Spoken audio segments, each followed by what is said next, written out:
समचरण दृष्टी विटेवरी साधे समचरण दृष्टी विटेवरी साधे समचरण दृष्टी विटेवरी साधे समचरण दृष्टी विटेवरी साधे हरि प्रतिराम कृष्णादि हरि प्रतिराम कृष्णादि हरि प्रतिराम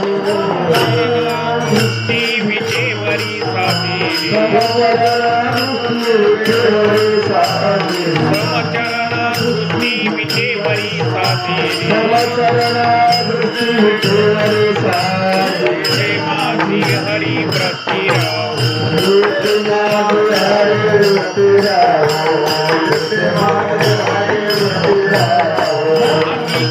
न लगे माई का प्रताप न लगे माई का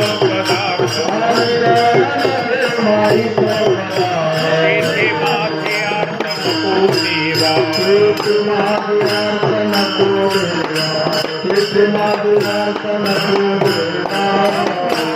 अधिक पदे दुःखाची शिरानी ब्रह्मादिक पदे दुःखाची शिरानी तेथे दुष्टीत धनी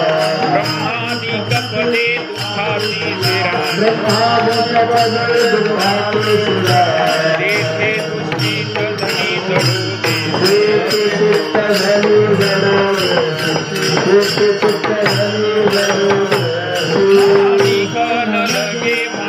लगे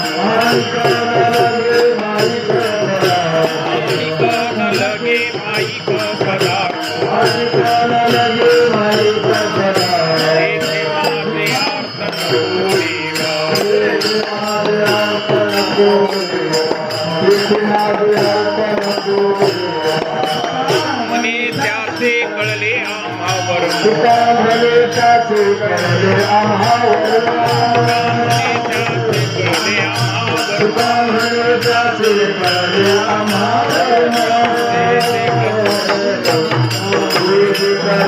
कर्म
धर्म समचरण दृष्टी विटेवरी साजिरी तेथे माझी हरी व्रती राहो आणि न लगे माईक पदार्थ तेथे माझे आर्त नको देवा ब्रह्मादिक पदे दुःखाची शिराणी ब्रह्मादिक पदे दुःखाची शिराणी तेथे दुश्चित जनी जडो देशी आणि न लगे माईक पदार्थ तेथे माझे आर्त नको देवा तुका म्हणे त्याचे कळले आम्हावर्म तुका म्हणे त्याचे कळले आम्हावर्म जे जे कर्म धर्म नाशिवंत आणि न लगे माईक पदार्थ तेथे माझे आर्त नको देवा विठ्ठल विठ्ठल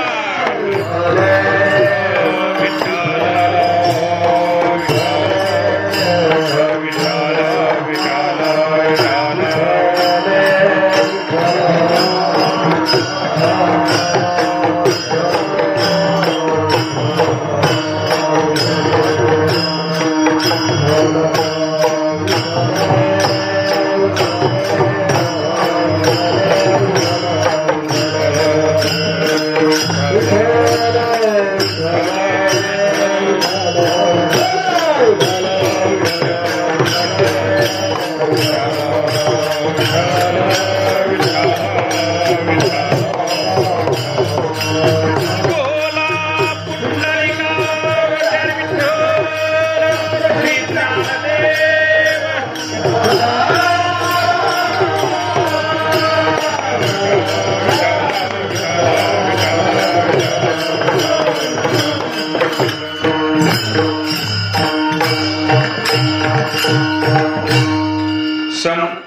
समचरण सरोजं सान्द्र नीलाम्बुदाभं जगननिहित पाणिं मंडनं मंडनानां तरुण तुलसीमाला कंदरं कंजनेत्रं सदैवरासं विठ्ठलं चिन्तयामि महायोगपीठे तटे भीमारथ्यां वरं पुण्डरीकाय दातुं मुनीन्द्रेः समागत्य तिष्ठन्तमानन्दकन्दं परब्रह्मलिङ्गं भजे पाण्डुरङ्गं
चरण संतांच्या त्यांच्या कृपादाने कृपेचा विस्तारो बाबाजी सद्गुरुदास तुका ओम नमो ज्ञानेश्वरा करुणा करा दयाळा तुमचा अनुग्रह लादलो पावन झालो चराचरी समचरण दृष्टी विटेवरी साजिरी समचरण दृष्टी विटेवरी साजिरी तेथे माझी हरी व्रती राहो.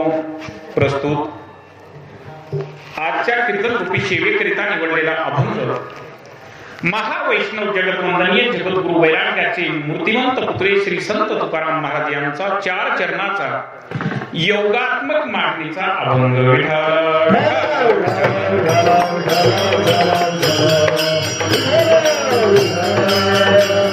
प्रस्तुत अभंगाद्वारे श्री संत तुकोबराय पांडुरंग परमात्म्याला प्रार्थना करतात, योगात्मक मागणी करतात की बाबा तुमच्या समचरणाच्या ठिकाणी आमची वृत्ती राहू द्या, कारण तुमचे समचरण सोडून इतरत्र आमची वृत्ती जर गेली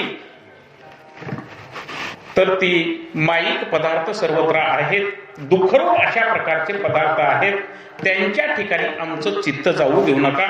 कारण ब्रह्मादिक पद जरी झाली तरी अतिशय दुःखरूप आहेत आणि म्हणून ते जे सुख आहे संसारातलं त्याचं वर्म आम्हाला कळलेलं आहे आणि म्हणून या ठिकाणी श्री संत तुकोबराय पांडुरंग परमात्म्याला प्रार्थना करतात, योगात्मक मागणी करतात की बाबा तुमच्या समचरणाच्या ठिकाणी आमची वृत्ती राहू द्या.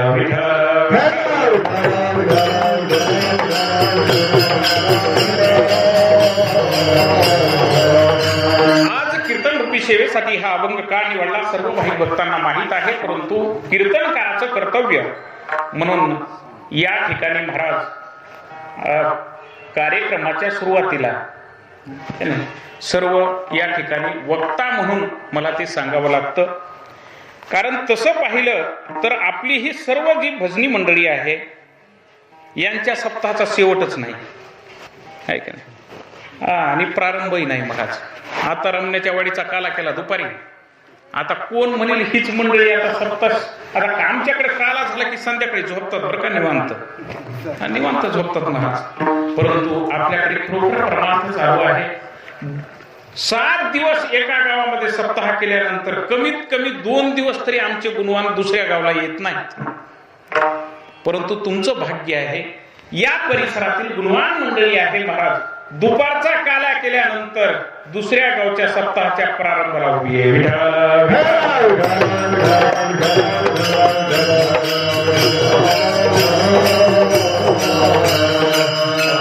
मला वाटतं सप्ताह या गावामध्ये सुरुवात झाली तेव्हापासून पहिल्या दिवसाचा नियम, कारण उद्यापासून आमचा खरा मातोश्री चंद्रभागा आश्रम प्रयोजना त्या ठिकाणी सप्ताह चालू होतो माऊली. परंतु आता हे कोरोनाचं संकट सर्वावरच आलेलं आहे. शहरामधले सप्ते बंद आहेत, म्हणून तुमच्यापर्यंत आता महाराज येणारच आहेत, नाही बोलले तरी.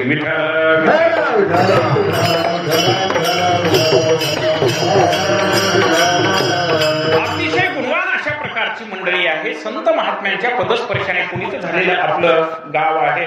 मी नेहमी सांगत होतो, गेल्या वर्षी सांगितलं होतं, रामवाडी विनाकारण नाव पडत नाही. खरोखरच रामप्रभुचंद्रांचं वास्तव्य एक दिवस तरी या ठिकाणी झाला असावं अशी पवित्र भूमी या ठिकाणची आहे. आणि म्हणून या ठिकाणी महाराज अतिशय सुंदर अशा प्रकारचा सप्ताह सर्व गावकरी मंडळी, माता भगिनी, तरुण पुरुष, आबाल वृद्ध हे सर्वजण आनंदाने साजरं करतात. आणि त्यांना तेवढ्याच तोला मोलाची साथ आमच्या आजूबाजूची मंडळी देतात.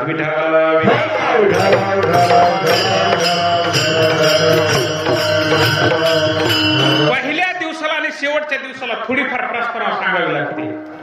मधल्या कीर्तनकारांना नाही सांगितलं तरी चालतं, का शास्त्री बुवा? सुरुवातीला सांगावं लागतं महाराज. म्हणून आजचा हा प्रारंभाचा दिवस माझ्याकडे आपल्या सर्वांच्या कृपा आशीर्वादाने आलेला आहे. त्याच्यामध्ये सर्व गावकरी मंडळीतर्फे महाराजांच्या सुरेश महाराजांनी या ठिकाणी फोन लावला. त्यांनी सांगितलं बैठक आमची बसली. त्या बैठकीमध्ये शास्त्री महाराज सुद्धा होते, आहे का नाही? अशी सर्व मंडळी या ठिकाणी बसलेली आहे. आमचे दिलीप बुवा सुद्धा असतील. सर्व ही मंडळी या ठिकाणी उपस्थित होती. मग त्यांनी सांगितलं, महाराज तुमचा नियम पहिल्या दिवसाचा आहे. मी सांगितलं काही हरकत नाही, मला पहिला दिवसच योग्य आहे, कारण त्याच्यानंतर आमचा सप्ताह चालू होतो असं मी त्यांना त्यावेळी म्हटलं होतं. पण उद्यापासून 3-4 दिवस मोकळाच आहे.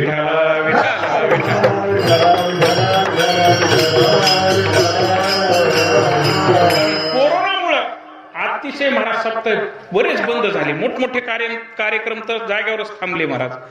पण आपलं परिसर महाराज आमच्या दिलीप बुवाने आता तिथं बसल्यानंतर सांगितलं, काय जादू असेल म्हणले. हवा शुद्ध आहे. त्याचबरोबर महाराज परिसर सुद्धा कसा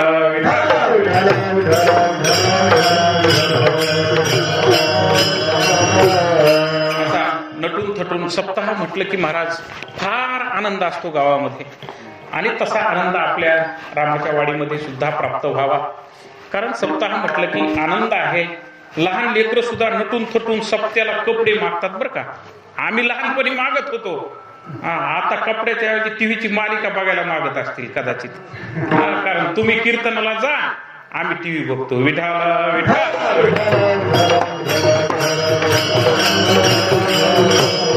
पण या ठिकाणी महाराज अतिशय सुंदर असं मनोहर वातावरण आहे. सुंदर वातावरण. आणि त्याचबरोबर महाराज भजनी मंडळ यांचं सुंदर आहे. किती म्हणून कौतुक करावं. असं भजनी मंडळ आहे, प्रेमाचं भजनी मंडळ आहे. हार विनाकारणच गळ्यात येत नाही महाराज. मी नेहमी सांगत असतो, सर्व भजनी मंडळ माझ्यापेक्षाही बाबावर प्रेम करणारं जास्त आहे. आणि म्हणून त्यांनी त्यांच्या नावाने माझ्या गळ्यामध्ये घातलेला हा हार आहे.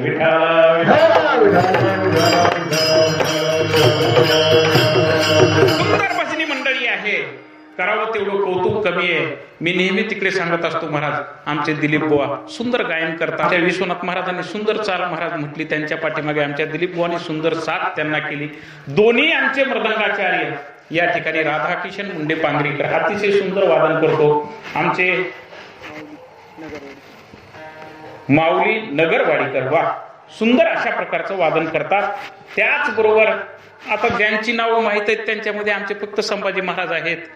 अजून रमण्याच्या वाडीची भजनी मंडळी आहे, बाल मंडळी आहे, कमी नाही महाराज. सुंदर अशा प्रकारचे सर्व श्रोते मंडळी आहे. शास्त्री बुवा आहेत, आमचे माऊली आहेत, सुंदर मृदंग वाजवतात महाराज. किती त्यांचं गुणगान करावं. मोठमोठे लोक म्हणतात त्यांचा हात गोड आहे, हात गोड आहे बरं का. मंडळी महाराज या ठिकाणी माता भगिनी आहे. सप्ताहाचा पहिला दिवस आहे आणि सप्ताहाच्या पहिल्या दिवशी आमच्या शास्त्रकारांनी संत महात्म्यांनी सांगितलं योगात्मक मागणीचा अभंग आपण घेतला पाहिजे. कारण दोन प्रकारच्या मागण्या शास्त्रकारांनी सांगितल्या, एक योगात्मक मागणी आणि दुसरी क्षेमात्मक मागणी. योगात्मक मागणी कशाला म्हणावं, इच्छित वस्तू प्राप्त होण्यासाठी जी मागणी भगवंताकडे केली जाते त्याला योगात्मक मागणी म्हणतात. आणि इच्छित वस्तू प्राप्त झाल्यानंतर भगवंताकडे तिचा सांभाळ व्हावा म्हणून जी मागणी केली जाते त्याला क्षेमात्मक मागणी म्हणतात.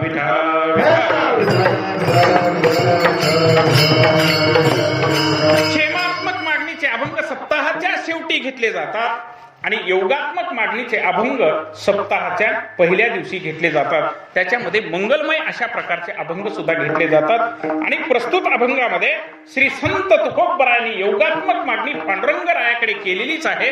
त्याचबरोबर तिन्ही प्रकारचं मंगल या अभंगामध्ये साधलेलं आहे. अतिशय फार असा श्रेष्ठ अशा प्रकारचा अभंग आहे. अतिशय थोर मंडळी ज्यांनी आमच्या श्री संत तुकोबरायांचा गाथा, महाराज सरळ नाही बर का शास्त्री महाराज, सरळ तर कुणालाही अभंग पाठ होते, सरळ आम्ही सुद्धा करतो की पाठ, पण उलटा सुद्धा ज्यांना अभंग पाठ होता असे आमचे बाबूराव देवडीकर महाराज. अनेक सालोमालो सारखे लोक आहेत. प्रत्येक काळामध्ये विचित्र लोक असतातच महाराज. नेहमी आमचे संत महात्मे सांगतात ओरिजिनल असल्याशिवाय डुप्लिकेटपणा चलत नाही. विठ्ठल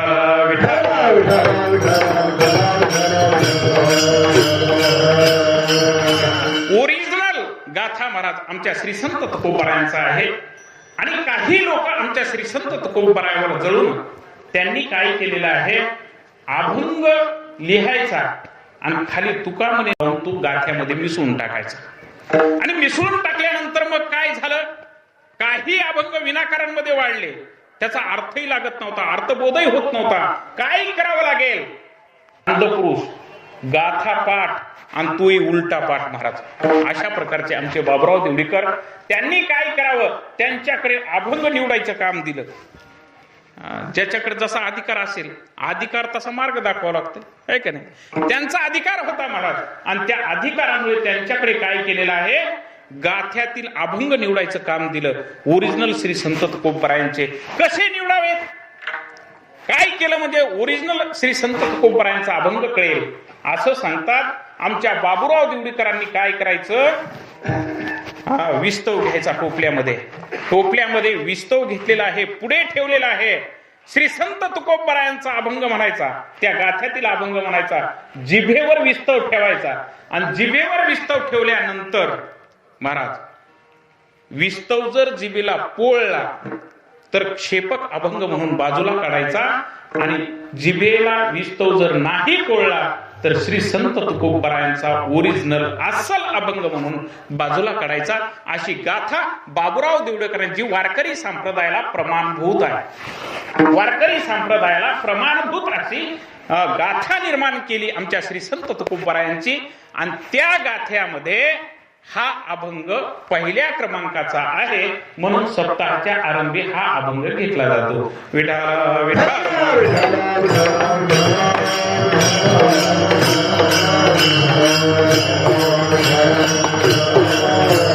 प्रस्तुत अभंगामध्ये 3 प्रकारचं मंगल केलं. मंगल कशासाठी करतात, समाप्ती काम मंगलम आचरेत.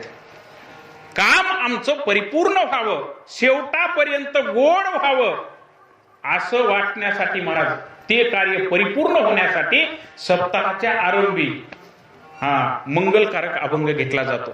आपण व्यवहारामध्ये सुद्धा पहा, एखाद्याचं लग्न असेल, लग्नामध्ये सुरुवातीला आपण रुद्धी सिद्धी किंवा शुभ लाभ अशा प्रकारे त्या लग्नामध्ये सुरुवातीला आपण हनुमंतरायाची पूजा करतो, अभिषेक करतो. त्याचं काय, ते मंगल आहे. आमच्या कार्यामध्ये कसल्याच प्रकारचं विघ्न येऊ नये हा त्याच्या पाठीमागचा उद्देश आहे. आणि तसाच उद्देश या ठिकाणी ठेवलेला आहे. आपल्या रामाच्या वाडीमध्ये जो कार्यक्रम या ठिकाणी चालू आहे, या कार्यक्रमामध्ये शेवटापर्यंत कसल्याच प्रकारचं विघ्न येऊ नये म्हणून महाराज मंगलमय अभंग या ठिकाणी घेतलेला आहे. श्री संत तुकोबरायांनी तिन्ही प्रकारचं मंगल केलेलं आहे. वस्तू निर्देश रूप मंगल आहे, आशीर्वाद रूप मंगल आहे, आणि तिसरं महाराज या ठिकाणी नमस्कार रूप मंगल आहे. वस्तू निर्देश रूप मंगल कशाला म्हणावं? वस्तू नाम ब्रह्म. शास्त्रामध्ये वस्तूला ब्रह्म म्हणतात. ब्रह्माचा निर्देश ज्या मंगलामध्ये केला जातो त्याला वस्तू निर्देश रूप म्हणतात. त्याची दोन प्रकार आहेत, एक सगुण वस्तू निर्देश रूप, दुसरं निर्गुण वस्तू निर्देश रूप. आणि त्याच्यानंतर महाराज आशीर्वाद रूप मंगल या ठिकाणी केलेलं आहे. कशा प्रकारे केलं, कशा प्रकारे केलं हे सांगण्यासाठी महाराज पहिलं चरण घ्यावं लागतं. तेच श्री संत तुकोबरायांनी अभंगाच्या पहिल्या चरणात म्हटलेलं आहे.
समचरण दृष्टी विटेवरी साजिरी तेथे माझी हरी प्रतिराहू.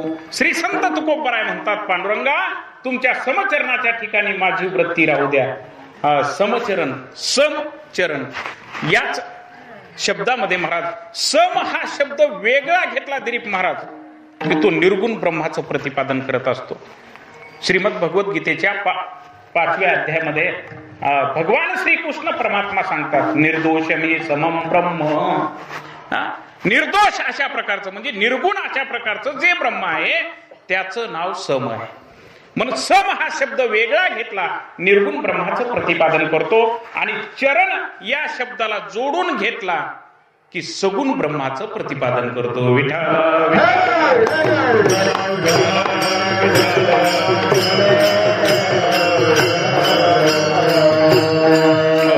समचरण, हो समचरण असा शब्द आहे. सगुण ब्रह्माचा निर्देश आणि निर्गुण ब्रह्माचा निर्देश, वस्तू निर्देश रूप ब्रह्म जे आहे त्याचं वर्णन आमच्या श्री संत तुकोबरायांनी केलेलं आहे.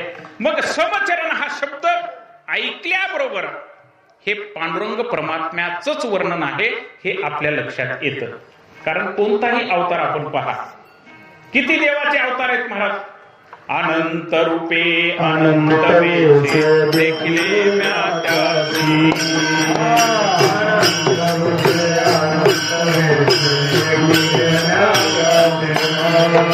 अनंत रूपे अनंत वेशे देखिले म्याच्यासी.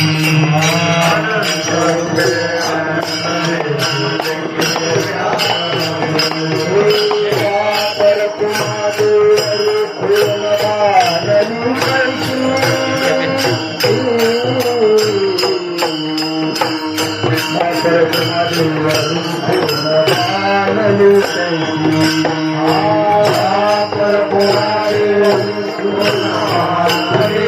देखिला देखिला माय देवांचा देखिला देखिला माय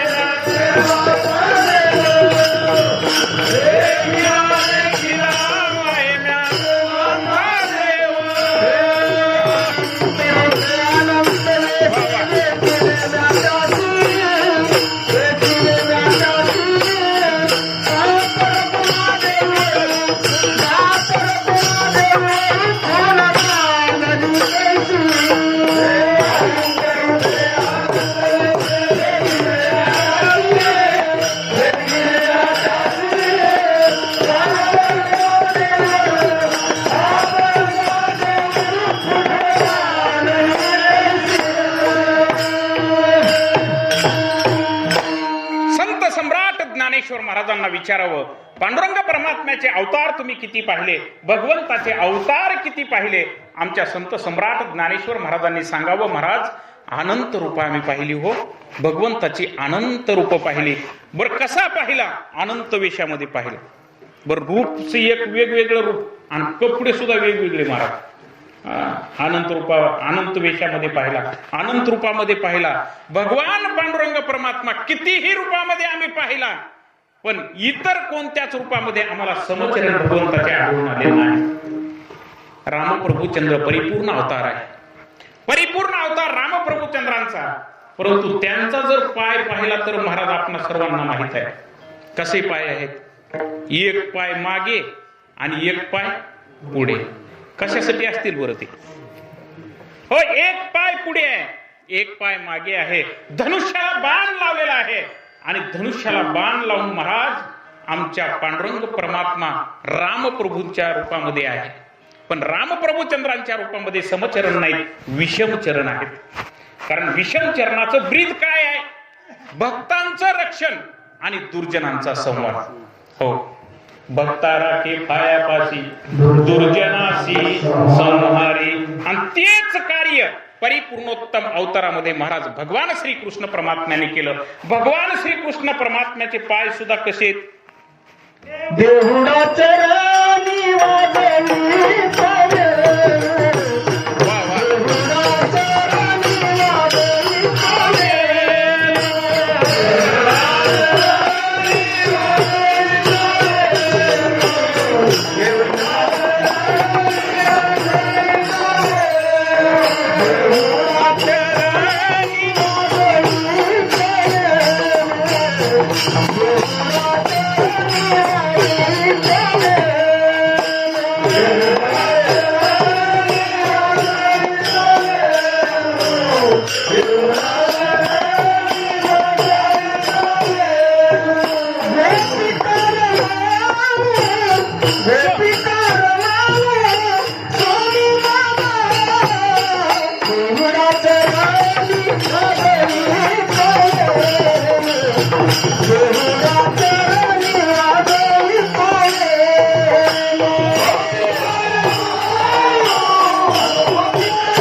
परमात्म्यांचा अवतार महाराज कसा पाहिला?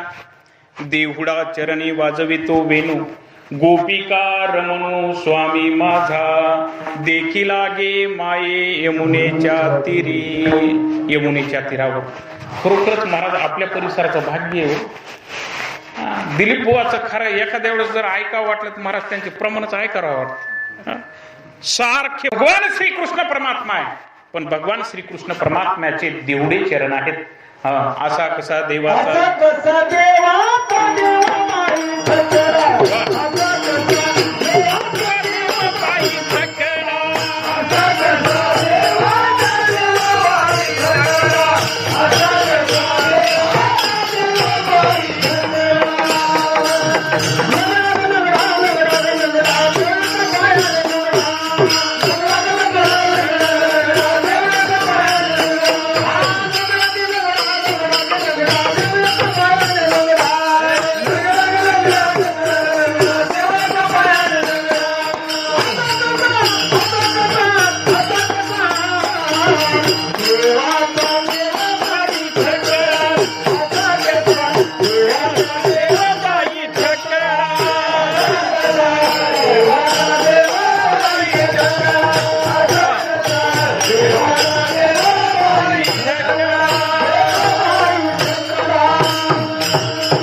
नृसिंह अवतारामध्ये कसं आहे महाराज?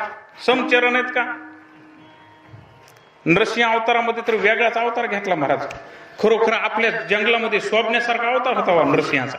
नृसिंह अवतार घेतला महाराज. सिंहाचं तोंड आणि माणसाचं शरीर. कसलंही वरदान देऊ द्या महाराज ब्रह्मदेवानं, कसलंही प्रमाण देऊ द्या, अमर राहण्याचं वरदान देऊ द्या हो, पण भगवंत त्याला या पृथ्वी तलावर टिकू देत नाही. ही त्याची उदाहरण आहे.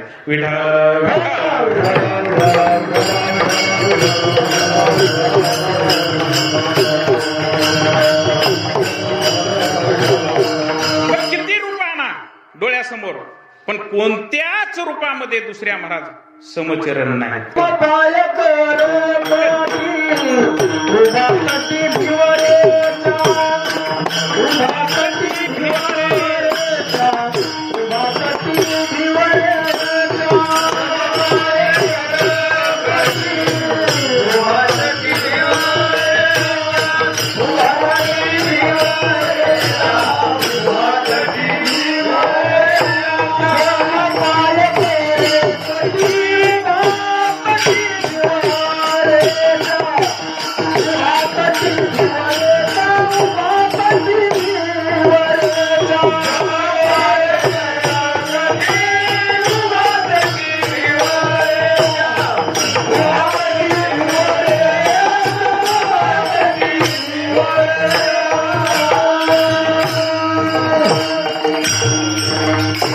समर्पक प्रमाण लागलं महाराज. आता समपाय कर कटी उभा तटी भिवरेच्या.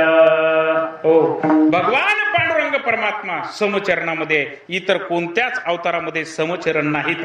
मग भगवान पांडुरंग परमात्म्याला प्रार्थना करत असताना प्रस्तुत अभंगामध्ये पांडुरंग परमात्म्याचं नाव श्री संत तुकोबरायांनी कुठेही घेतलेलं नाही, परंतु समचरण शब्द आला की हे पांडुरंग परमात्म्याचंच वर्णन आहे हे आपल्या लक्षात येतं. म्हणून मी सुरुवातीला सांगितलं पांडुरंग रायाला प्रार्थना श्री संत तुकोबरायांनी केलेली आहे. विठ्ठल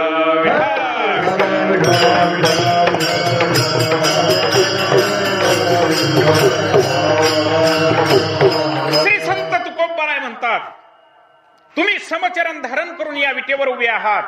त्याचं कारण आहे तुमचे दोन्ही पाय समान आहेत, सम आहेत. सम असण्याचं कारण दुर्जन असू द्या नाहीतर सज्जन असू द्या, त्याला नुसतं समपायाचं दर्शन झालं की महाराज काय होतं, त्याला मुक्ती मिळते.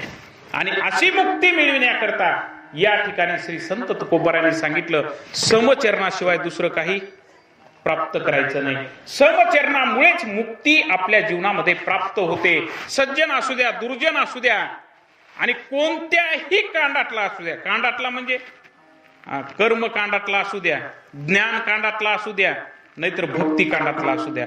ज्ञाननिष्ठेचा एक पाय आणि कर्मनिष्ठेचा एक पाय आमच्या पांडुरंग परमात्म्याचा आहे. आणि मग दोन्ही पायातून भक्ती नावाची तिसरी निष्ठा समपायातून पांडुरंग परमात्म्याच्या निर्माण झालेली आहे, जी आज भक्ती महाराज आपल्या या वारकरी संप्रदायामध्ये रुजू झालेली आहे. ज्याच्या योगाने आपण सर्वजण पांडुरंग परमात्म्यावर भावाने प्रेम करतो. प्रेम भाव असल्याशिवाय पांडुरंग परमात्म्याचं प्रेम आपल्याला लागत नाही महाराज. प्रेम फार भावामध्ये आहे. आणि मग असा भाव अंतःकरणामध्ये ठेवून पांडुरंग परमात्म्याविषयी समचरणाच्या ठिकाणी आपण जर आपली वृत्ती ठेवली तर श्री संत तुकोबरायांना माहित आहे आपला उद्धार झाल्याशिवाय राहणार नाही. विठ्ठल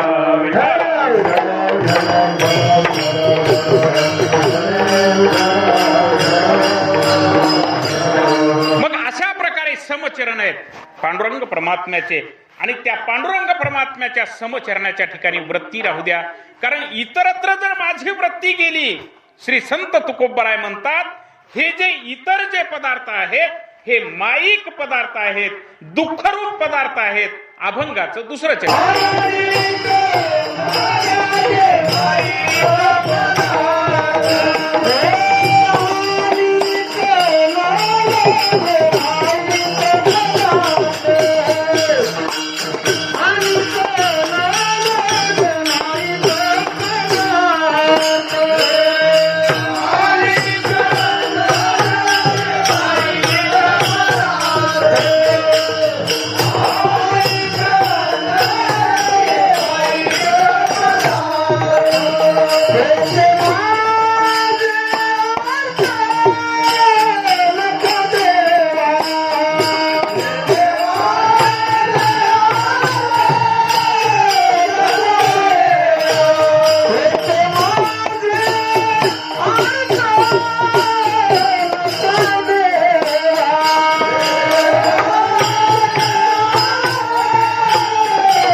माईक पदार्थ तेथे माझे आर्त नको देवा. आणिक न लगे माईक पदार्थ. मायाच तशी आहे दिलीप बुवा, तुमच्याकडे काहीच दोष नाही. माया काही सामान्य आहे का? अतिशय अघटित घटनापटी अशी माया. शास्त्रकारांनी सांगितलं जे नाही ते दाखविते तिला म्हणतात माया. विठ्ठल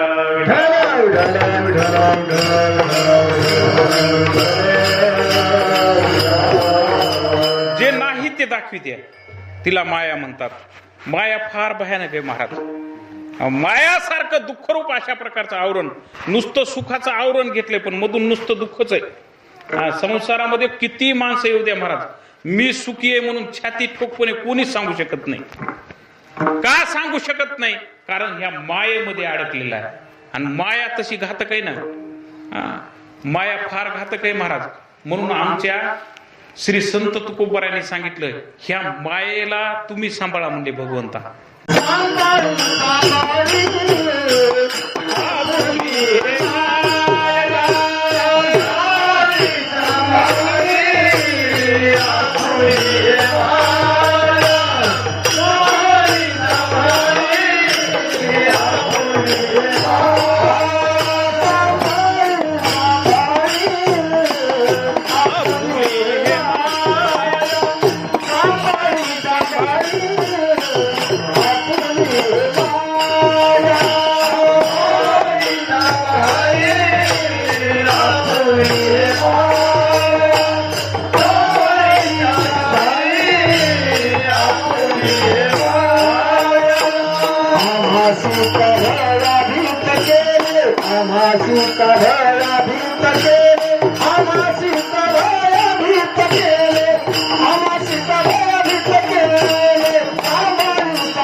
सांभाळे आपुले हे माया आम्हासी का भया भीत केले.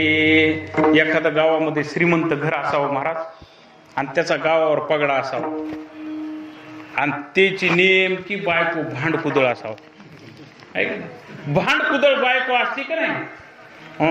विहिरीवर पाणी भरायला गेलं, नळावर पाणी भरायला गेलं तरी बाकीच्या बाया संग भांडणच महाराज. नदीवर धुणं धुवायला गेलं तरी बाया संग भांडणच. रस्त्यानं येताना पुढून जरी कोणी आलं तरी त्याच्यासोबत भांडणच महाराज. गाव कदरून गेलं गाव. लहान लेकरू आलं तरी पुढून भांडण केल्याचं. भांडकुदळच बाईच भांडकुदळ होती माऊली. भांडकुदळ असल्यामुळं महाराज ऐकायचं तर कुणाचंच नाही. श्रीमंताची बाई आहे कशी ऐकलो कुणाला ती? भांडण तर सोडीच ना महाराज. कुठे गेलं तरी भांडण. गावातले लेकर सुद्धा कदरले असे भजने करणारे. भजन करणाऱ्या लेकरांनी सुद्धा म्हणावं महाराज अरे बापरे त्या बाई पुढून आल्या आपण रस्ता पलटून दुसरीकडून जाऊ. एवढं कदरलं गाव. आणि गाव कदरल्यानंतर मग मात्र महाराज सगळ्यांनी गावातल्या लोकांनी बैठक घेतली. म्हणले कसंही करून म्हणले दिलीप बुवाला पुढे घाला आणि त्या बाईला समजून सांगा बाबा म्हणले कसंही करा. भलतीच भांडण भयानक चालू आहे. आमचा जिनं मुश्किल केलं म्हणले गावामध्ये. त्या भगवान श्रीकृष्ण परमात्म्याला कदरून एक गवळणीने सांगितलं होतं म्हणले आम्ही गावात राहावं का जावं सांगा म्हणले आम्हाला. तसं तितक्या शास्त्री महाराज तुमच्या काळात होती का अशी एखादी भांडकुदळबाई? नव्हती. आमच्या काळात होत्या बाबा बऱ्याच, म्हणून गोष्ट सांगायची. महाराज फार कंटाळले लोक. घातलं दिलीप बुवा सारख्याला, घातलं विश्वनाथ महाराज सारख्याला, उगं त्यांचे नावं पाठ आहेत म्हणून म्हणलं बरं का. बालासाहेबाचं एक नाव पाठ आहे, बालासाहेबाला घातलं मध्येच. ती जावा म्हणले, समजून सांगा कसंही करा, हे भांडण आवरा म्हणले, भांडकुदळ बाईला आवरा म्हणले. आता त्यांनी प्रयत्न केला, बाई तुमच्या पाया पडतो म्हणले, या ठिकाणी आमच्या गावामध्ये भांडण तुम्ही करू नका, सगळ्यासोबत समंजस्यानं वागा, चांगलं वागा. हो, फार लेकरं घाबरायलेत म्हणले, तुम्हाला पुढून आलात तरी भूत दिसालात तुम्ही त्यांना. कसंही करून भांडण आवरा म्हणले. एवढं सगळ्या नवीन सुना आलेल्या सुद्धा तुम्हाला घाबरायल्यात म्हणले. सगळं महाराज सगळ्यांनी सांगितलं समजून, पण तिनं ऐकलं नाही. दुसऱ्या दिवशी सकाळी तेच सुरू केलं. विहिरीवर पाणी भरायला आली की भांडण, नळाला पाणी भरायला आली की भांडण, नदीवर धुणं धुवायला गेली की भांडणच. सगळं गाव जमा झालं म्हणले. आता सांगून सांगून थकलोत म्हणले, काय करावं म्हणले. सगळं गावच उठलं महाराज. आणि ज्याची पत्नी आहे ना, तिच्या नवऱ्याला सांगू म्हणले चला.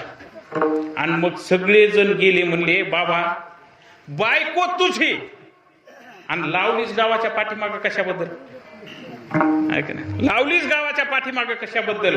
सगळेजण गेले. तुझी बायको आहे म्हणले, तुझे तू आवर.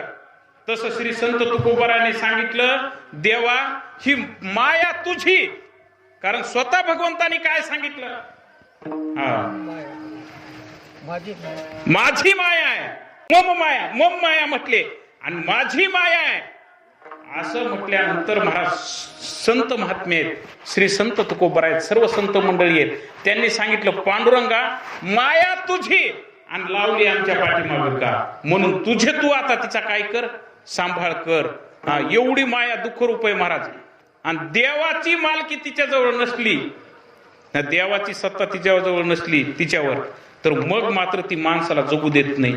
म्हणून आमच्या भगवंताने सांगितलं, तुम्हाला या माया सागरातून तरुण जायचं असेल तर तुम्हाला मलाच शरण यावं लागेल. आणि मला शरण येण्यासाठी मग काय, श्री संत तुकोबारायांना माहित आहे, यांचे समचरण धरले की मायेचा परिणाम होत नाही, समचरण सोडले की माया आपल्यावर प्रभाव टाकल्याशिवाय राहत नाही. म्हणून भगवंताला सांगू लागले, भगवंता तुझ्या समचरणाच्या ठिकाणी आमची वृत्ती राहू दे, कारण तुझे समचरण सोडून इतर जे काही पदार्थ आहेत ते सर्व माईक आणि दुःखरूप आहेत. विठाला विठाला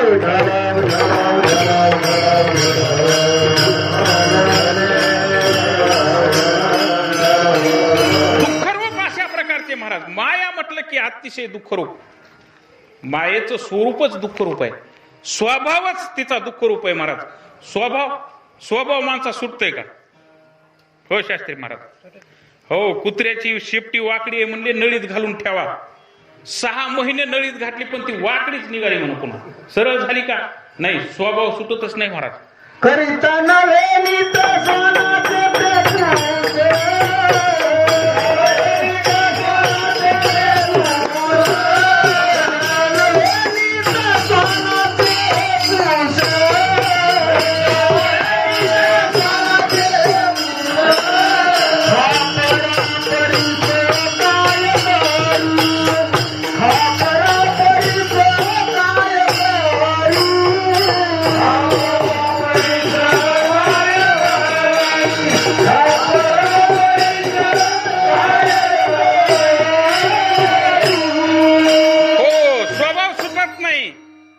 श्रीमंत असला तर श्रीमंताचा स्वभाव श्रीमंतासारखाच राहतो महाराज. त्याला पुन्हा किती बी गरीबी येऊ द्या, त्याचा थाट काही पहिल्यासारखा जात नाही. ते इस्त्रीचे कपडे घालूनच येणार, किती गरीबी येऊ द्या महाराज, दिवाळा निघू द्या. एखाद्या गरीब स्वभाव असला, गरिबीतून श्रीमंत झाला तरी गरीबाचा स्वभाव त्याचा सुटत नाही महाराज. पैसे देताना मोजूनच देण्याचा प्रयत्न करणार ते. हो, कारण स्वभाव कुणाचा सुटत नाही, कोणी असू द्या महाराज. आमच्या शास्त्रकार म्हणतात, एक अतिशय गरिबीतून श्रीमंत झाला. आजकालच्या युगामध्ये शिकून महाराज पोरं गरिबीचे सुद्धा आता कुणाचेही पोरं कलेक्टर व्हायलेत, आहे का नाही? कलेक्टर व्हायलेत, फक्त शिक्षण महत्वाचं आहे. मग गरिबीतून कलेक्टर झाला आणि कलेक्टर झाल्यानंतर महाराज बस स्टँडवर असं फिरत असताना फेरफटका मारत असताना एक भिकाऱ्याची मुलगी त्याला काय झाली, भीक मागताना दिसली. अतिशय सुंदर आहे, मोठी आहे, हो उपवर झालेली आहे, सुंदर आहे. त्याला वाटलं आपण गरिबीतून आलो आणि गरिबीतून आल्यामुळं काय करावं म्हटले, ही सुंदर मुलगी दिसते, कोण्या गरीबाचं लेकरू आहे, आपण तिचा स्वीकार करावा, तीही श्रीमंत होईल. कारण राजयाची कांता काय भीक मागे, राजाची कांता झाल्यास कुठं पुन्हा भीक मागत असते का होती. त्याने विचार केला आपण कुणाचं तरी घर सुधारावं, परिवार सुधारावा. त्या मुलीला महाराज मागणी घातली. आता कुणाला नको वाटायला कलेक्टर, 5-5, 25-25 लाख आणि 50-50 लाख देऊन कलेक्टर मिळत नाही. आयता कलेक्टर चालून असल्यास कोण सोडिल. महाराज झालं लग्न झाल्यानंतर महाराज कलेक्टर म्हटलंस काय, औरंगाबाद सारख्या ठिकाणी त्यानं सांगितलं सर्व मित्रांना पार्टी द्यायची म्हणले. सर्व मित्रांना पार्टी द्यायला सुरुवात केली आणि पार्टी देत असताना बरेच लोक जेवून गेले. काही महिला त्या ठिकाणी थांबलेल्या होत्या. यांना म्हणले तुम्ही जेवून घ्या. नवऱ्याला आणि बायकोला सोबतच जेवायला बसवलं. बायकोचं जेवण जरा लवकर आटोपलं आणि नवऱ्यानं सांगितलं, म्हणले आता तू काय कर, म्हणले थोडी मला चपाती घेऊन ये. आणि ज्या ठिकाणी स्वयंपाक ठेवला होता तिथं आमच्या पूर्वी जुन्या बाया होत्या महाराज बसलेल्या. गेली स्वयंपाक मागायला, म्हणली द्या हो एक चपाती द्या, माझ्या नवऱ्याला भूक लागली. म्हणले लगेच वाढून द्यायची मी. दिली बाबा. त्या महिलांनी सांगितलं तुझ्या नवऱ्याला भूक लागली ना, म्हणले मग आता काय कर, तुझं नवीन लग्न झालंय, नाव घेतल्याशिवाय आम्ही तुला चपाती देणार नाहीत म्हणल्या. बाया पूर्वीच्या महाराज दारामध्ये पाऊल सुद्धा टाकू देत नव्हत्या नाव घेतल्याशी. त्या बाईने सांगितलं नाव घ्या म्हणल्या, नाव घेतल्याशी तुम्हाला चपाती मिळणार नाही. आता तिचा स्वभाव महाराज पूर्वीचा जागा झाला, भीक मागतानाचा स्वभाव जात नसते ना. हो आता तिथं काय महाराज, आता श्रीमंतासोबत लग्न झालं, बसायला नंबर 1 ची गाडी होती, 35-40 लाखाची बसायला. 30-40 हजाराचा मोबाईल होता हातात, 5-50 हजाराची साडी अंगावर होती. सामान्य बाई झाली होती का ती आता, पण स्वभाव मूळचा राहिला महाराज जशाला तसा. आणि तिनं म्हणायला सुरुवात केलं, तिथं नाव घ्यायला सुरुवात केली. कसं नाव घेतलं असेल बरं, उग विचार करा कसं नाव घेतलं असेल. तिनं सांगितलं हो बसायला गाडी, नेसायला साडी, मोबाईल माझा हायफाय, माझ्या नवऱ्याला लय भूक लागली, भाकर वाढ ग. आता अवघड झालं की, किती श्रीमंत झालं तरी स्वभाव जुना जात नाही. स्वभाव जात नाही महाराज. तसा मायेचा स्वभाव दुःखरूप आहे, तो सुखरूप कधीच होणार नाही. विठ्ठल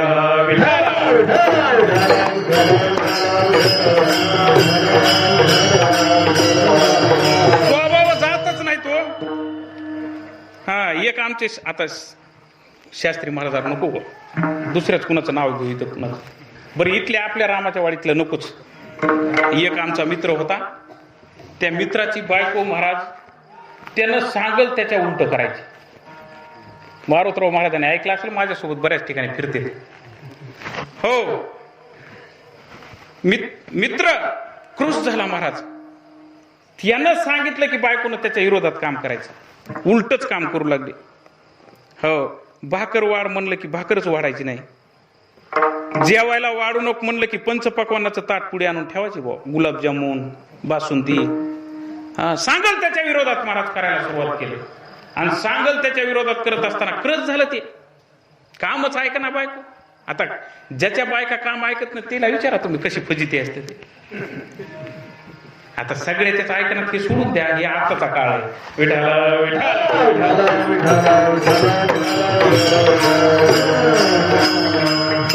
अलीकडच्या आमच्या माता भगिनी चांगल्या आहेत महाराज, शिकून सोडून आता सगळं संसार आपला आपला करायला त्यांनी सगळं पद्धतशीर चालू आहे. आणि रामाच्या वाडीतल्या तर आमच्या देवबाई आहेत बरं का. सगळं महाराज एवढ्या माळावर राहायचं, नंदनवन बनवायचं साधी गोष्ट आहे का. आमच्या इकडे एकच गाव तसं आहे, आमच्या वरून आंतरवेली म्हणायचं एकच गाव आहे, पण त्याला पावसाळ्यात सुद्धा महाराज 2 किलोमीटर जाऊन घागर आणावं लागते पाण्याची, पावसाळ्यात सुद्धा. मग आंतरवेलीचं सोयर पण आलं की त्या आंतरवेलीचं सोयर पण म्हणलं की ज्या सहसा कोणीच करीत नाही. नोकरी लागलेले का बाहेर गावला राहते का, नोकरी लागलेले का बाहेर गावला राहते का, आंतरवेलीत राहिले की महाराज ते मुंजाच. अंतर्विध राहिले. मग अशा प्रकारे महाराज काही बाया ऐकत नसतात. त्या मित्राची बायको उलट करायची, ह्यानं सांगल त्याच्या उलट, ह्यानं सांगल त्याच्या उलट. मित्र क्रश झाला, आमच्या कंदारसारख्या बाजारात फिरू लागला. आणि फिरत असताना मग मात्र महाराज दुसऱ्या मित्राची गाठ पडली. आणि त्यानं सांगितलं, अरे एवढा कसं काय क्रश झालास म्हणले तू, किती तब्येत तुझी नंबर 1 होती, मामाच्या मिशासारख्या मिशा होत्या तुला, हो अशी कस काय झाली हो म्हणले तब्येत तुझी. आणि अशी तब्येत कशी काय झाली म्हटल्यानंतर त्यानं सांगितलं, बाबा काय सांगू, लग्न झालं तसं असं झालंय म्हणला, बायकोच मी सांगल त्याच्या उलट करायला. त्यानं सांगितलं, काय मूर्ख आहेस म्हणले तू, अरे बायको उलट करू लागली तर मग तू उलट सांग ना, तीच उलट करील म्हणले आपोआपच, है का नाही, ह्याला उलट सांगायचं. हो त्याला पटलं वा ते. हा काही चांगले मित्र असतात त्यांचं लवकर पटतंय महाराज. पटलं, आला घरी. त्यांच्या वडिलाचं वर्ष श्राद्ध जवळच आलेलं होतं. त्यानं सांगितलं, आपल्याला या वर्षी वर्ष श्राद्धच करायचं नाही म्हणला. वर्ष श्राद्ध करायचं नाही म्हटल्या बरोबर बाई चवतळूनच बाहेर आली. तिनं सांगितलं, सासू सासरे तुमचे होते का माझे होते म्हणली. मी काय करणार, वर्ष श्राद्ध करणारच म्हणली मी. बर म्हणला, काय हरकत नाही. वर्ष श्राद्धाचा दिवस आला. यानं सांगितलं, आपल्या घरामध्ये आज पुरणपोळीचा नैवेद्य करायचा नाही, पिंडदान करायचं नाही, पुरणपोळीचा नैवेद्य करायचं नाही. तिनं सांगितलं, सासू सासरे तुमचे होते का माझे होते, मी पुरणपोळीचा स्वयंपाक करणार आणि पिंडदान करणार म्हणून. मग महाराज काय मस्तपैकी पुरणपोळीचा स्वयंपाक केला, नैवेद्य घेतला आणि नैवेद्य घेऊन गंगेवर तर्पण करायला गेली. यानं सांगितलं, गंगेवर जायचं नाही आपल्याला, पावसाळ्याचे दिवस आहेत, गंगा वाहिल्या म्हणले भरून, जायचं नाही. तिनं सांगितलं, सासू सासरे तुमचे आहेत का माझे, मी गंगेवरच तर्पण करणार म्हणली. त्याचं गेली व ताट घेऊन पूजेचं गंगेवर. ही पाठीमागे गेला. याला जसं सांगितलं तसं होऊ लागलं ना मनावरलं ह्याच्या. हो गेला पाठीमाग. यानं सांगितलं, ही मनेरा नदी फार भरून चालली म्हणले, भर दारच जाऊन सोडू नको म्हणले तू नैवेद्य. हो त्यानं सांगितलं, सासू सासरे तुमचे आहेत का माझे आहेत म्हणले, मी भर धारेत जाऊन नैवेद्य सोडणार. गेली महाराज ताट घेऊन भर धारेमध्ये, आणि भर धारेमध्ये वाहत जाऊ लागली खाली. आता काय पूर आलेला मोठा, वाहत जाऊ लागली. तिनं सांगितलं, वाचवा वाचवा. मोठ्यानं ओरडली महाराज, वाचवा म्हणली मालक, वाचवा. ह्यानं सांगितलं, वाचवितो काही हरकत नाही, आलोच म्हणला आणि बुडाकडे पळू लागला वाचवायला. त्याला वाटलं वाहत खाली कशी जाईल, हिचा उलटा स्वभाव, वर कदाचित आली तर.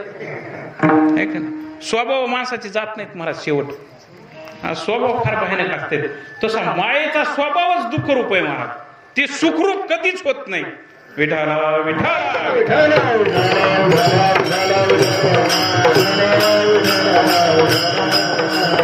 मायेचा स्वभाव आहे, दुःखरूप आहे. संसारामध्ये दुःख मायेनं आणले महाराज. हो, आणि मी मगाशीच सांगितलं, जे नाही ते दाखविते. हो, जग सुखरूप नाही, सर्व दुःखानं जग भरलेलं आहे. दुःख बांधवडी आहे हा संसार, सुखाचा विचार नाही कोठे. दुःखरूप संसार आहे, परंतु ही माया आपल्याला ते सुखरूप दाखविते, सुखरूप दाखविते. म्हणून आमच्या श्री संत तुकोबारांनी सांगितलं, ह्या मायेच्या ठिकाणी आमची वृत्ती राहू देऊ नका. माईक पदार्थ जे आहेत ते कशाप्रमाणे आहेत, ते स्वप्नाप्रमाणे आहेत, मृगजळाप्रमाणे आहेत. स्वप्न कसं असतंय, हो स्वप्न कसं असतंय, ज्ञानेश्वर महाराजांनी सांगितलं बघा. जाग झाल्या बरोबर काय होतंय म्हणले, ज्ञानदेव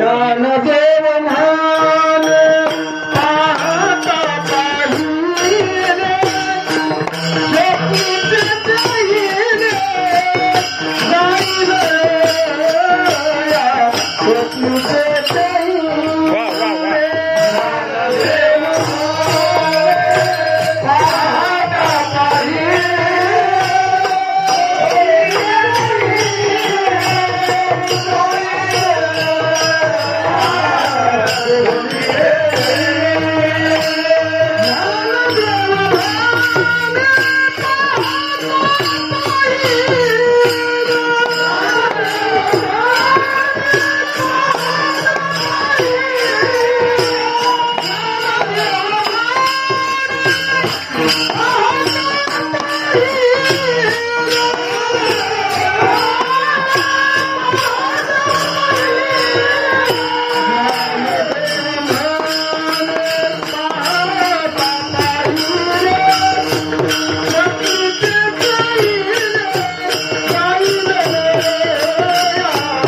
ज्ञानदेव म्हणे पाहता पाहिले स्वप्नीचे चेले जाईल लया. हा स्वप्नामध्ये महाराज किती मोठं स्वप्न पडू द्या, जाग झालं की त्या स्वप्नामधलं काहीच खरं राहत नाही. वेगवेगळ्या प्रकारचे स्वप्न असतात महाराज. स्वप्न स्वप्न अवस्था आहे, स्वप्न सुसुप्ती अवस्था आहे, स्वप्न जागृत अवस्था आहे.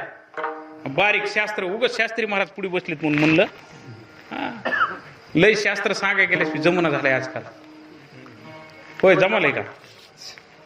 त्या भानगडीतच पडायचं नाही आपण, आहे का नाही? शास्त्र सांगायचं अवघडच काळ आलाय महाराज. कोणत्या गोष्टीला उलट खरं त्या बाईसारखं झालं हो आपलं काम. जे सांगायचं नाही ते सांगावं लागलंय आणि जे सांगायचं ते मागच राहिलं महाराज. विठाला विठाला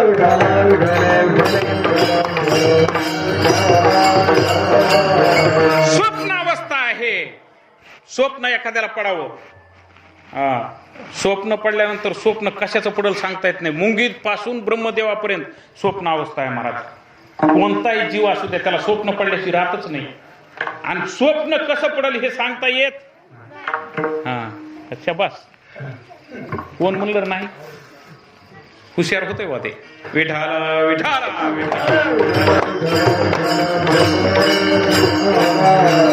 स्वप्नावस्था आहे. स्वप्नावस्था म्हटलं की महाराज जाग झालं की स्वप्नातलं काहीच खरं राहत नाही. अनेक प्रकारचे स्वप्न असतात, वेगवेगळ्या प्रकारचे विचित्र स्वप्न पडतात माणसाला.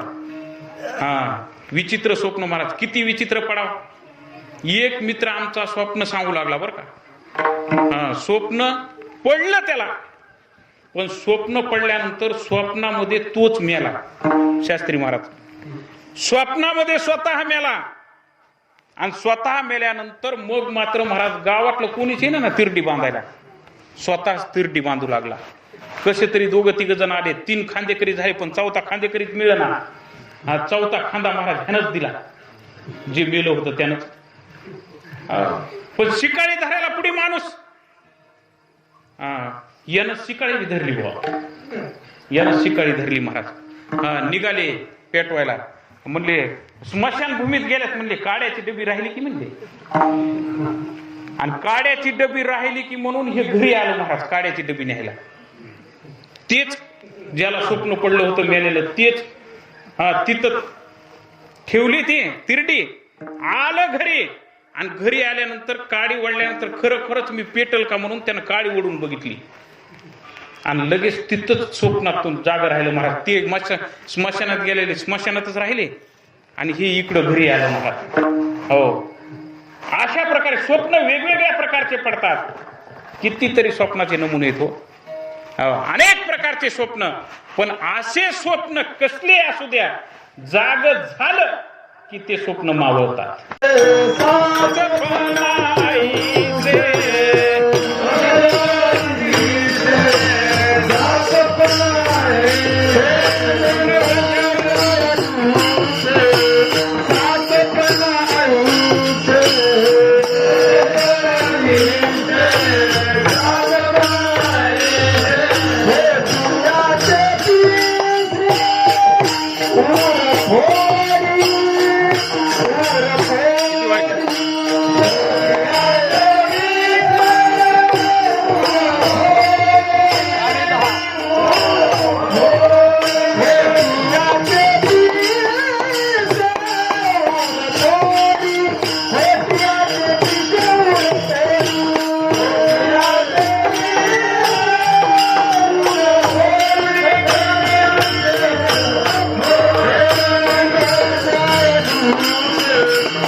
ऐसे साचपणा ऐसे खोटियाचे पिसे उर फोडी. मृगजळ महाराज दिसायला दिसतं हो, पण ते खरं नसतंय. हा, त्या पद्धतीनं माया सुखरूप दिसते, पण ते काही खरं. माणसं त्यावेळेसच पासून म्हणतात महाराज दिसतंय तसं, दिसतंय सुखरूप पण आहे दुःखरूप. अशा प्रकारची माया आहे महाराज. अतिशय माया तरुण जाण्यास कठीण आहे. मग अशी माया तरुण जाण्यासाठी भगवान पांडुरंग परमात्म्याचे समचरण आपल्या चित्तामध्ये धारण करावे लागतात. पांडुरंग परमात्म्याला मागणी करतात की तुमच्या समचरणाच्या ठिकाणी माझी वृत्ती राहू द्या, कारण इतर जगामध्ये जे पदार्थ आहेत ते सर्व माईक आहेत, दुःखरूप आहेत. कदाचित भगवान परमात्मा आणि भगवान परमात्म्याचा आणि श्री संत तुकोबारायांचा अतिशय जवळचा आहे महाराज संबंध. किती जवळचा. लढीवाळ अशा प्रकारचे भक्त तुकोबाराय आमच्या पांडुरंग परमात्म्याचे आहेत. आणि म्हणून लढीवाळ भक्त असल्यामुळे कदाचित आमच्या श्री संत तुकोबारायांना पांडुरंग परमात्म्याने म्हटलं असावं, तुम्हाला या संसारामध्ये दुःख वाटतं ना, संसारामध्ये दुःख वाटतं तुम्हाला, काही हरकत नाही. तुम्हाला आम्ही संसारामध्ये जन्म देत नाही, तुम्हाला आम्ही ब्रह्मपद देतो ना. पण श्री संत तुकोबारायांना माहित आहे मुंगीपासून ब्रह्मदेवापर्यंत सर्व संसार आहे, आणि संसार म्हटलं की दुःखरूप असतो. श्री संत तुकोबाराय म्हणतात, बाबा ब्रह्मादिक पद जरी तुम्ही आम्ही भगवंत आम्हाला दिली तरी ती दुःखरूपच आहेत. अभंगाचं तिसरं ब्रह्मादिक पदे दुःखाची शिराणी, ब्रह्मादिक पदे दुःखाची शिराणी, ब्रह्मादिक पदे दुःखाची शिराणी, ब्रह्मादिक पदे दुःखाची शिराणी,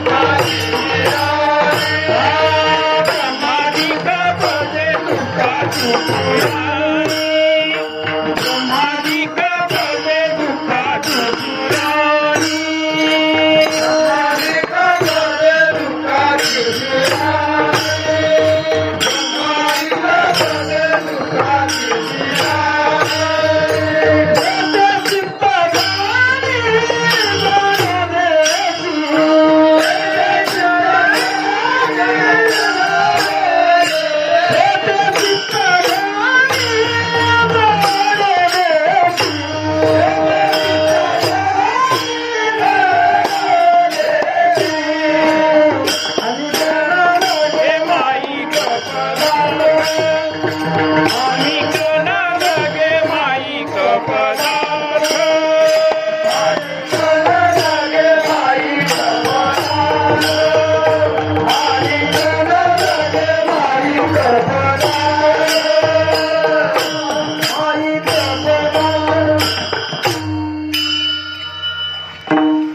काय महाराज. दिलीप बुवान हे म्हटले की आता तरी मी सुरुवातीला विसरलो सांगायचं, आमचे टाळकरी मारुतराव महाराज हे असे सामान्य नाही बरं का. मला दादा कधी कधी सांगायचे, किंवा आपल्या इकडचा एखादा माणूस असला तर, आमच्या माऊलींनी उभा राहिल्यानंतर टाळकरी महाराज एवढ्या हरीमध्ये कुणाचा टाळ चुकला ते ओळखायचा. पुरस्कर माऊली महाराज ज्यांची कृपा आपल्या सर्वावर आहे. हो, तसे टाळकरी तयार केले तर काय कमी कमी काय मला सांगा तुम्ही, कशाची उणीव. हा, प्रत्येक गोष्ट या ठिकाणी कसून केलेली आहे महाराज, कसून. त्याच्यामध्ये परिपूर्ण अशा प्रकारचा परमार्थ या ठिकाणी चालू आहे. आणि अशा प्रकारची गुणवान मंडळीची खाण या परिसरात आहे. गुणवान मंडळीची खाण आहे महाराज, अतिशय गुणवान या ठिकाणी आहेत. भरपूर गुणवान महाराज, काय कमी आहेत का गुणवान. सुंदर अशा प्रकारचे पक्वाजवादक इकडचे, सुंदर अशा प्रकारचे गायनाचार्य इकडचे. कंधारचा परिसर, कंधारचा परिसर मला काही पलीकडचा माहित नाही, पण कंधारचा परिसर महाराज परिपूर्ण गुणवान मंडळीनं भरलेला. विठाला विठाला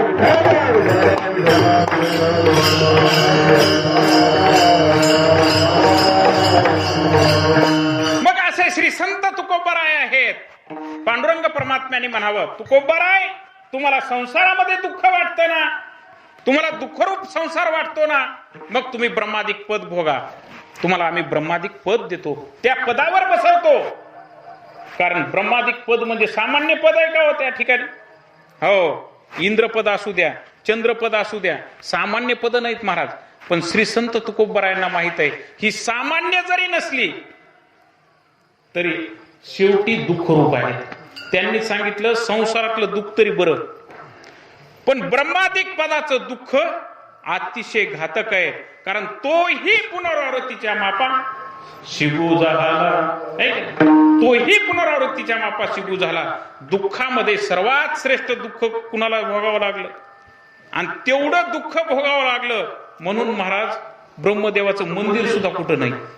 आमच्या हनुमंतरायाचे गावोगाव मंदिर आहेत, भक्त आहे, परमार्थिक आहे, पण ब्रह्मदेवाचं एवढं कार्य, सृष्टीचा निर्माता म्हटल्यानंतर त्यांचं मंदिर पाहिजे ना.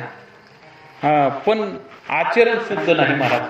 हो, इंद्रा पडली भगे चंद्र झाला काळा, नारद चुकला चाळा भजनाचा, किंवा ब्रह्मा कन्येशी धरू जाई. आणि हे कशाचा परिणाम आहे? फक्त केवळ मायेचा. मायेनं दिलेलं दुःख आहे. श्री संत तुकोबरायांना माहित आहे ब्रह्मादिक पद जरी भोगलं तरी ते शेवटी दुःख रूपच आहे. आणि म्हणून आमचं जे चित्त आहे ना, भगवंता तुमच्या समचरणाच्या ठिकाणाहून दुसरीकडे जाऊ देऊ नका. कारण संसारामध्ये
संत तुकोबराय करतात.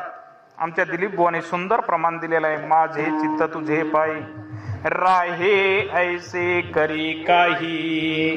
कारण चित्त महाराज मनुष्याचं अतिशय घातकी आहे. चित्त एका ठिकाणी प्रसन्न राहत नाही. चित्त मनुष्याच्या ताब्यात राहत नाही. किती ताब्यात राहण्यात मनुष्याला कठीण आहे चित्त.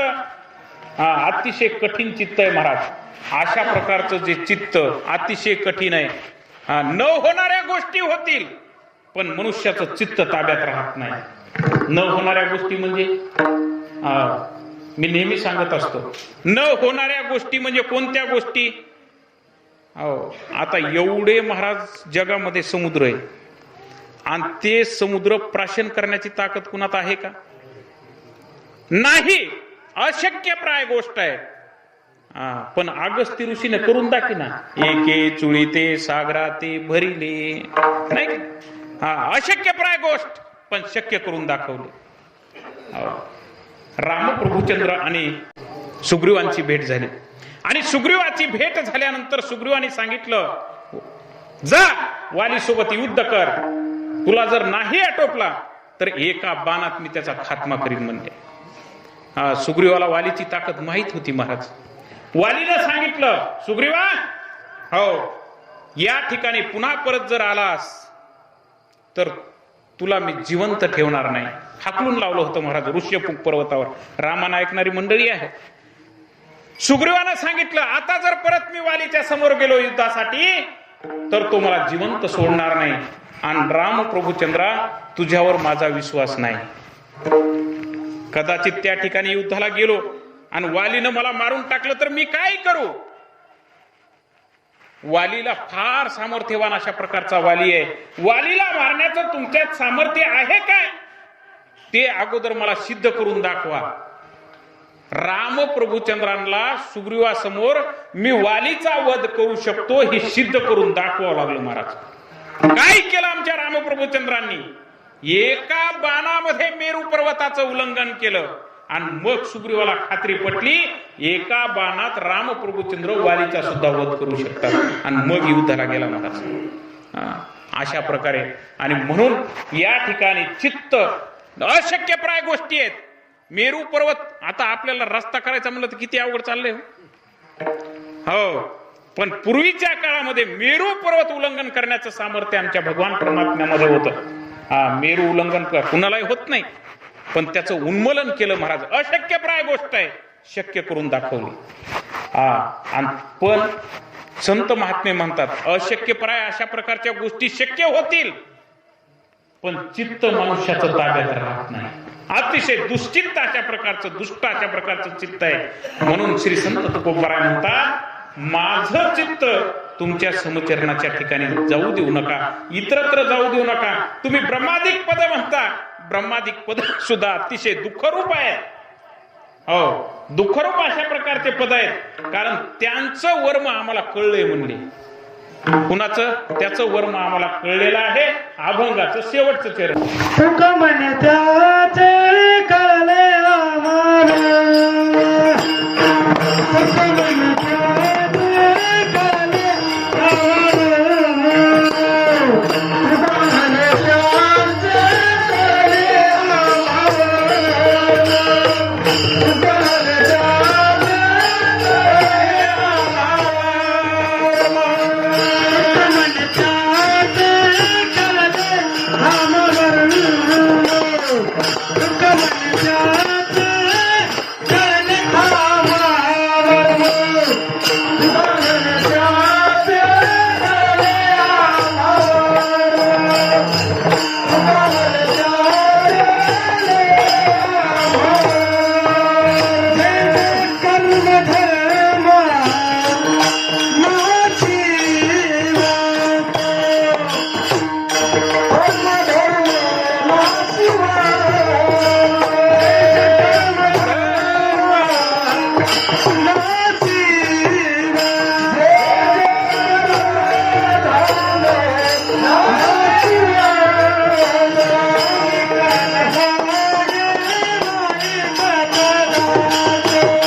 विठोबा रखुमाई जय विठोबा रखुमाई. टाळी वाजवा, टाळी वाजवा, वाजवा टाळी.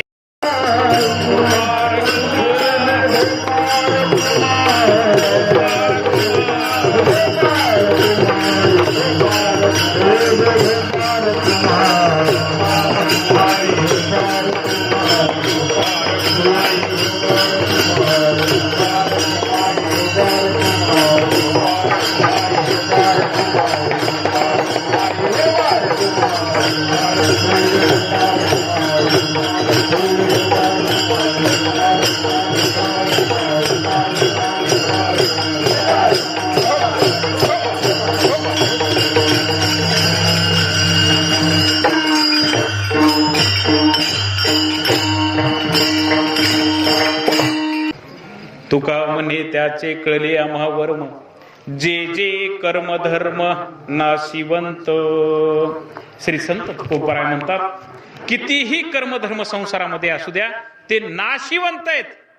कर्मधर्म नव्हती सांग उन्या अंगे पतन, भलत्या काळी नामावळी. नाही का? म्हणले काय करावं, म्हणले कर्मधर्म आम्हाला माहित आहेत, अतिशय नाशिवंत आहेत, आणि हे नाशिवंत आहेत त्याचं वर्म आम्हाला कळलेलं आहे. कारण कोणत्याही गोष्टीचं वर्म कळल्याशिवाय केलेले कष्ट फलश्रुत होत नाही. फळ, केलेल्या कष्टाला फळ जर मिळवायचं असेल, त्याचं फळ जर आपल्याला प्राप्त करून घ्यायचं असेल, तर त्याचं वर्म कळलं पाहिजे. वर्म जर नाही कळलं तर फळाची प्राप्ती होत नाही महाराज. अनेक दृष्टांत आहेत. बाबा नेहमी दृष्टांत सांगायचे. आपल्या भागामध्ये सांगितला असला तर तुम्हाला कळलं, आणि नसला सांगितला तर मी सांगतो आता एकदा. विठ्ठला विठ्ठला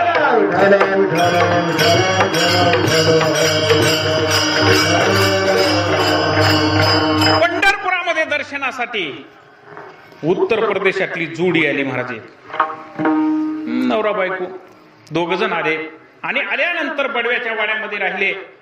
एके दिवशी महाराज सुंदर अशा प्रकारची बडव्याच्या त्या बाईनं महाराष्ट्रामध्ये सर्वात प्रसिद्ध म्हणजे पुरणपोळी, पुरणपोळीचा स्वयंपाक केला, आणि पुरणपोळीचा स्वयंपाक करून त्या जोडप्याला जेवू घातलं महाराज. जेवू घातल्यानंतर त्यांना फार सुंदर चवदार अशा प्रकारचं ते पुरणपोळींचा स्वयंपाक लागला.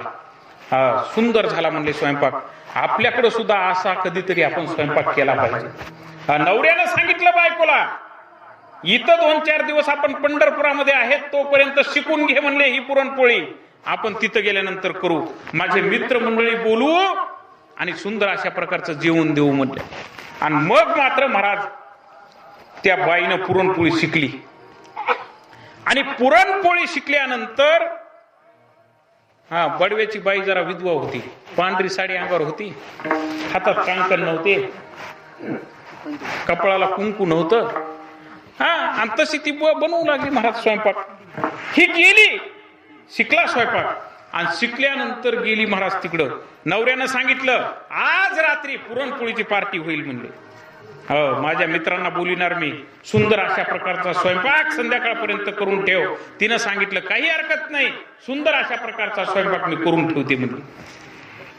करून ठेवते म्हटल्यानंतर करायला सुरुवात केली महाराज. पुरण शिजवलं, पीठ तिंबलं, कणिक झाली तयार, पुरणही सुंदर अशा प्रकारचं तयार झालं. तवाई तापला महाराज, तवाई तापला. आता पोळी फक्त लाटून टाकायची. आणि पोळी टाकीत असताना तिनं काय करायचं, पुरणाचा उंडा घ्यायचा मोठा, आणि कणकीचा लहान गोळा करून त्या पुरणाच्या उंड्यात घालायचा आणि लाटून तव्यावर टाकायची. पोळीच होईना ना महाराज. पोळीच होईना. दिवस गेला. तिनं विचार केला, आपण पंढरपुरामध्ये ज्यावेळी पोळी शिकत होतो त्या बाईच्या अंगावर पांढरी साडी होती म्हणली. घरी गेली महाराज, अंगावरली पहिली साडी काढून टाकली, पांढरी साडी दुसरी घातली, पुन्हा पोळी सरास करायला सुरुवात केली. पण पुन्हा सुरुवात करत असताना पोळी महाराज पुरणाचा उंडा मोठा आणि त्याच्यात कणगीचा लहान गोळा बसवायचा. पुन्हा लाटायची, तव्यावर टाकायची. पुरणपोळी काही झाली नाही. काय करावं अनेक प्रकारे आठवण करू लागली. त्या बाईनं कशी केली असेल, आपल्याला कशी शिकवली असेल. तिला शेवटी आठवलं तिच्या हातात कांकण बी नव्हते म्हणली आणि कपाळाला कुंकू सुद्धा नव्हतं. घरामध्ये गेली महाराज, काकणं फोडून टाकले, कुंकू मोडून टाकलं आणि पांढरी साडी घालून करू लागली पुन्हा. पण पुन्हा आल्यानंतर महाराज तेच पूर्णाचा मोठा उंडा घ्यायचा आणि त्याच्यात कणकीचा बोळा घालायचा. त्याच्यामुळं आमच्या ह्या ज्या जुन्या बाया आहेत का नाही, त्याच्या पुरणपोळ्या स्वयंपाक नवीन पुरीनं शिकले पाहिजेत, नाही तर अशी फजिती होते. आणि मग महाराज आता इथं शिकवायला गेलं की हेच काही शिकत नाहीत त्या. हे जुन्या काळचा स्वयंपाक आहे, कारण पुरणपोळीच कुणाला आवडून नाही अलीकडे. पुरणपोळी करायला गेले की चपात्या सुद्धा बाजूला करावं लागल्यात. शुगर मुळे वेगळे, पण खाऊ वाटणार म्हणून सुद्धा. पण अशा प्रकारे महाराज त्या ठिकाणी तिनं बनवायला सुरुवात केलेलं आहे. कितीही प्रयत्न केले पुरणपोळी काही येत नव्हती. काय झालं असेल, दारावरून एक म्हातारी बाई जात होती. त्या म्हाताऱ्या बाईला बोलवून घेतलं. अहो आत्याबाई, मी बडव्याच्या घरी पंढरपुरामध्ये पुरणपोळी खाल्ली, अतिशय सुंदर झाली होती. या ठिकाणी माझ्या नवऱ्यानं आता मला सांगितलंय मित्रमंडळी आता थोड्याच वेळात येणार आहे, माझी काही पुरणपोळी तयार होत नाही, काय करावं लागेल. तिनं सांगितलं कशी करू लागलीस बरं. विचारलं महाराज कशी करू लागलीस. तिनं सांगितलं अशा अशा प्रकारे करू लागले. पुन्हा तेच महाराज पूर्णाचा मोठा उंडा घेतला, त्याच्यामध्ये कणकीचा बोळा घातला, पुन्हा ती तव्यावर टाकली महाराज लाटून पोळी. आणि त्या म्हाताऱ्या बाईनं बघितलं आणि सांगितलं गाडवे अशी पुरणपोळी होत नाही. त्याच्यासाठी काय करावं लागेल, तुझं वर्म चुकतंय. त्याचं वर्म काय आहे, कणकीचा मोठा उंडा घ्यायचा, त्याच्यामध्ये पूर्णाचा लहान बोळा बसवायचा आणि लाटून तव्यावर टाकायची. म्हातारीनं सांगितलं महाराज वर्म, पहिलीच पोळी लाटली आणि लाटली तव्यावर टाकली महाराज. तव्यावरून एकीकडून भाजली दुसरीकडून अशी टाकली की टर फुगली वा पोळी. पोळीच झाली तयार महाराज. पोळी काय येत नव्हती, त्याचं कारण होतं वर्म तिला येत नव्हतं. आणि ते वर्म एकदा का माहित झालं, दिवसभर तिनं कष्ट केले हो, पण वर्म चुकल्यामुळे तिचे कष्ट फळाला आले नाहीत. पण वर्म ज्यावेळी तिला कळालं त्यावेळी मग मात्र तिचे सर्व कष्ट फळाला आले महाराज. सुंदर अशा प्रकारचा स्वयंपाक झाला, मित्रमंडळीला जेवू घातलं. मग श्री संत तुकोबराय म्हणतात, बाबा हे जे संसारातले कर्मधर्म आहेत ना, हे नाशिवंत आहेत, ह्याचं वर्म आम्हाला कळलेलं आहे. म्हणून तुमच्या समचरणाच्या ठिकाणी आमची वृत्ती राहू द्या, इतरत्र वृत्ती जाऊ देऊ नका, कारण संसारामध्ये अतिशय दुःखरूप अशा प्रकारचे पदार्थ आहेत. आणि श्री संत तुकोबरायांनी म्हणून अशा प्रकारची मागणी, ज्याला योगात्मक मागणी म्हणतात, जी सप्ताहाच्या आरंभाला घेतली जाते, ती या अभंगामध्ये वर्णित केलेली आहे. आणि म्हणून आज आपल्या गावामध्ये अखंड हरिनाम सप्ताहाची सुरुवात झालेली आहे. भव्य दिव्य अशा प्रकारचा सप्ताह असतो. सुंदर अशा प्रकारची भजनी मंडळी आहे, गायक मंडळी आहे, श्रोते मंडळी सुद्धा तशीच आहे. तशीच म्हणजे महाराज 10,000 गावामध्ये सुद्धा एवढे श्रोते नसते. 10,000 असलेली लोकसंख्येचे गाव आहेत का नाही तिकडं, आमच्या इकडं. तुमच्या इकडं परमार्थ चांगला आहे. म्हणून या ठिकाणी आता पूर्ण या सेवेला पूर्ण विराम देऊ. ज्ञानेश्वर माऊली, ज्ञानेश्वर माऊली, ज्ञानेश्वर माऊली.